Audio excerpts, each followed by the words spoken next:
Il se cherchait dans tous les recoins de son esprit. Il n'y voyait rien, que du feu. Mais c'était le feu de Dieu. Mais lui ne le voyait pas comme ça. Il le prenait pour le feu du diable, car ça le brûlait, le consumait. Et il voulait vivre l'instant présent sans avoir peur.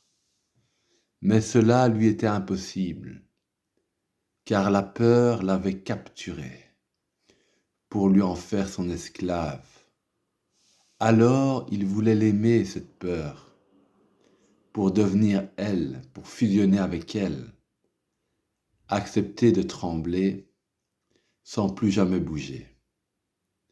C'était un monde illusoire, dans lequel il se noyait tous les soirs, mais il revenait à lui tous les matins en se disant « Cette journée sera sûrement différente, j'arriverai à la changer par le pouvoir de ma volonté et de mon lâcher-prise qui engloberait le monde. » Alors il rêvait de jouissance, de prendre plaisir à tout, dans tous les gestes du quotidien, comme s'il avait le pressentiment que tout pouvait être un plaisir et qu'il lui suffisait de le découvrir.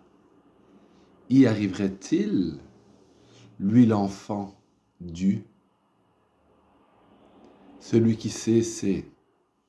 Mais il était sur terre.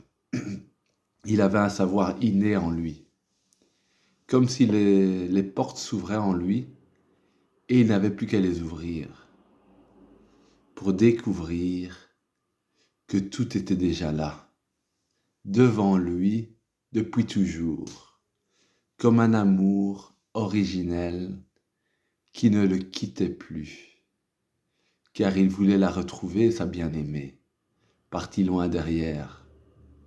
Mais il n'avait pas vraiment besoin de ça, car la vie était là, et c'est elle qui l'aimait après tout, cette vie qui ne l'a jamais lâché.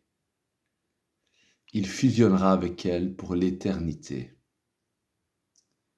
et retrouvera ce qu'il était, l'enfant. Merci pour la poésie de l'âme improvisée de Olivier Dioli.